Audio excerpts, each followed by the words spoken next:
Hey y'all, there are a lot of divisive topics of conversation around the holidays. Like, do we get a real tree or a fake tree? Do we hang the stockings on the mantle or do we hang them on the stairs? Perhaps the most divisive topic of conversation during the holidays might be, is there such a thing as a good fruitcake? It's one of those things, you either love it or you do not love it at all.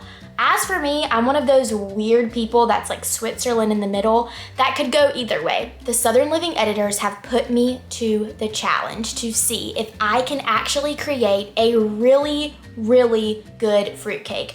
I think I'm up for the challenge. Now, am I gonna be successful? I don't know. I've given myself 2 days for this challenge. Let's get started. So when I was thinking about what makes a really good fruitcake and just what makes a really good Southern dessert in general, I tried to think about ingredients that we see constantly. So in fruitcake, obviously there's dried fruit, but what types of dried fruit? In the traditional ones, there's like candied cherries, there's candied pineapple, candied orange. In Southern desserts that are very, very popular and are always so tasty, there is a lot of pineapple, a lot of pecans, a lot of bourbon. Maybe I should marry the two and just come up with a Southern ingredient focused fruitcake. So I need to chop up all of my dried fruits that need to be rehydrated, like my pineapple, my golden raisins, my figs, and then the mixture of apples, persimmons, and peaches that I found. The candied pineapple comes in really big chunks that are kind of like pineapple tidbits. So I'm gonna give this a really good dice before I put it in the mixture. That was 1 cup of dried pineapple, so I have about 6 more cups of dried fruit to go. Next I have figs. I love figs. So I'm gonna say it's about 1 2/3 cup of dried figs. I'm really excited about this mixture of persimmons and apples and peaches that I found at the grocery store. I think it's gonna be really, really cool. So far, my dried fruit amount is at 5 1/3 cups of chopped dried fruit. It looks like fall in a bowl, but I'm not here to make a holiday dessert. I am here to make a Christmas one. So I'm going to add in 1 cup of golden raisins, to make a total amount of 6 1/3 cups. So I have 2/3 cup left of fruit that I need to add, and that is where these yummy Luxardo cherries come in. But I'm not gonna add them in until tomorrow. These are already soaking in some juice. They don't need to soak up any more juice, and they have soaked up all of the flavor, I must say.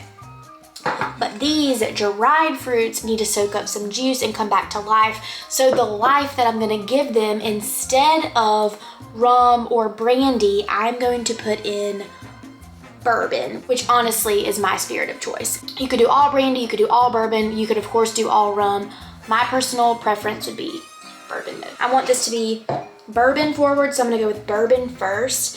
And I think for this amount of fruit, most of the recipes called for only 3/4 cup, which is, to me, doesn't seem like a whole lot because it doesn't seem like it would cover all of this. But I'm gonna go for it. So I'm gonna do a 1/2 cup of bourbon and a 1/4 cup of brandy. Since I have it, brandy can't be bad, right? We're gonna go in a 1/4 cup of that. There we go. I'm gonna come back and stir this every 4 hours or so, obviously not while I'm asleep, but right before I go to bed, I'll stir it. I'll stir it again in the morning, and then we'll get to baking this tomorrow. It smells so good, but so potent, beware. Now that my fruit is soaking and I can't even really do anything until tomorrow, I wanna go ahead and get a head start because this recipe is intensive and it does take a lot of time and effort. So anything I can do ahead of time to make the day of less stressful is what I'm gonna do. I already have a cutting board dirty from when I chopped all of my fruit, so I'm gonna go ahead and try to chop all of the things I need to chop, including my pecans. So I'm going to chop about a cup of these. I don't think that fruitcakes have a ton of nuts in them, but they do have that slight crunch. I'm choosing to use pecans. Some recipes call for pistachios, some call for walnuts, some call for hazelnuts. Really, you can do whatever you wanna do. I think pecans are like the most Southern nut that ever existed besides maybe peanuts. So I'm gonna chop these up. I'm gonna go ahead and measure out some of my dry ingredients. This fruitcake recipe that I am making does not use a lot of flour, which is like pretty typical for really dense cakes. I'm not saying dense in like a bad way. Fruitcakes are dense, and so I'm going to do that, but I'm making it delicious. So I'm going to do 1.5 cups of flour. And if I see that my batter is too wet after I add my fruit in tomorrow, then I can always add more flour in there. But I don't want to do too much in the beginning. So starting with 1.5 cups of regular all-purpose flour. And then half a teaspoon of baking powder. So for my fruitcake, I'm not gonna add in all of the traditional spices and really just not a lot of spices in general. I'm gonna add salt because that's a flavor enhancer, and you should be adding salt to every single dessert that you make, including your smoothies. Then I'm gonna add in about a half teaspoon of ground cinnamon and maybe just like a pinch of nutmeg. And that might be the end of my spice game. I don't want it to be spiced. I don't want it to be spicy. I just want it to be flavorful. And those will add some good warm flavors without being too overpowering. Okay, we have reached the end of day 1. I'm feeling pretty confident about everything so far. I haven't started mixing anything yet, so we will see tomorrow when I start turning the mixer on if things are gonna go awry. See y'all tomorrow. Welcome back. We're at day 2 of this fruitcake challenge. I have to grate some apples. I couldn't do this yesterday because the apple would have browned. So I'm gonna peel this, I'm gonna grate it. I also need to zest and juice some oranges and lemons. And then after that, it's time to put everything in the mixer. I am going to spray these loaf pans with some baking spray and then line it with parchment paper because I want to make, the parchment paper will ensure that this thing will come out, but the baking spray also really helps. Pamela, always, you know, she's the love of my life. I'm all out of Pamela! Then parchment paper into the pan. This is a whole sheet of parchment paper. I am going to fold it in half so that there are handles on the side. It doesn't come up on these two sides. It's totally fine. Like all cakes and cookies and baked items go, you start by creaming the butter and the sugar. I have my butter softened from yesterday. This is 1 stick, aka half a cup of salted butter. Twirly whirl in the mixer until the butter is creamy, and then I'm going to add in my light brown sugar. Now it's time to add in my eggs. I have 5 large eggs. Cracking my eggs in one at a time in a separate bowl first, just in case, so I don't crack any shells into my batter. I'm gonna add in a teaspoon of vanilla extract. Okay, my flour is already pre-measured from yesterday. I'm going to add this in. Get the mixer going on low speed and then move it up to about medium speed until it's just incorporated. Okay. Here we are. This is like a pretty wet batter, but I think that is what I am going for. I would say it's like cake batter, kind of like banana bread batter. That is the consistency that we're looking for. Now it's time to add in the fruit. Let's talk about this dried fruit mixture really quick before we put it into the batter. Here it is from yesterday. It's looking good. It's smelling amazing. I'm gonna be honest and say the dried fruit mixture really did soak up the bourbon. And I think it probably could have used a little bit more bourbon if we're being real, because it's still like pretty dry. You don't want it to be sopping wet whenever you put it in your batter, obviously, but it could probably go for a full cup. I have all of this dried fruit mixture from yesterday, but don't forget I have these amazing Luxardo cherries that I need to add. So my total fruit count yesterday was at 6 1/3 cup. I said I needed 7 cups. So I need to measure 2/3 cup of these cherries to fold into my dried fruit mixture. These cherries come in liquid and I want to drain those, even though I know that it's really, really delicious, but I don't need any more liquid than I'm already adding to this because I have the orange juice, I have the wet apples. Oh my word, they smell so good. If you love almond extract and you love cherries, you will love these. My fruit mixture has the cherries in it. Finally, the thing that I've been looking forward to the most for this entire time. Now it's time to add it to my batter. I also have the orange juice, this is half a cup, and the grated apple and the lemon and orange zest that I'm gonna add in. I really just need to add it in all at the same time. The orange juice is gonna moisten everything. I could mix it in with these dried fruits first if I wanted to, but really it's all going in together, so it doesn't matter.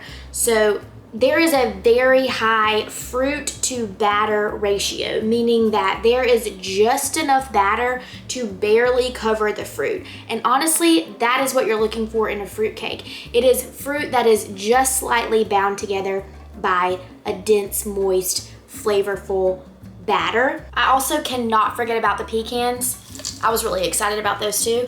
Adding those in.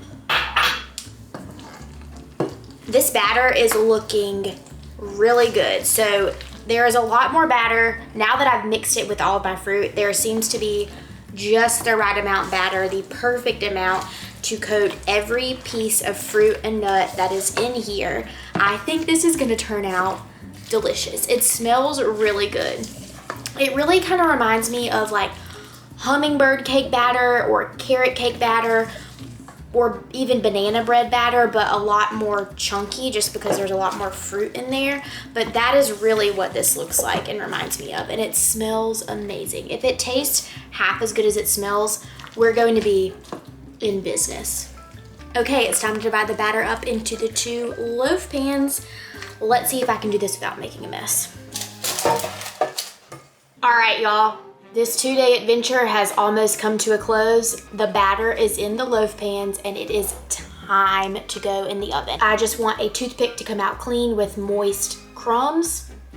We'll see how long it takes. So 300 degrees, in we go. My timer just went off and the fruitcakes are out of the oven. Oh my goodness. The house smelled like potpourri in the best way possible while these things were baking. And let me just say, they look amazing as far as fruitcakes are concerned. I mean, the tops are shiny. They are studded, and I mean studded with fruit. Like, I think there's gonna be so much fruit in every single bite that it's going to be insane. I'm so excited about the way that these look. We're gonna see how they taste, but I have to let them cool completely in the pan. So what I have done is set the pans, the loaf pans, on a wire rack so they can cool completely with the pans on the rack. I think that's probably gonna take like at least 2 hours for it to cool in the pans. It is already 4 o'clock, and in Alabama in December, that means it's about to get dark in about 15 to 20 minutes, which is kind of insane. So that also means that I'm gonna lose light, which means that it's not gonna make for a good video. Plus, fruitcakes taste better the longer they sit.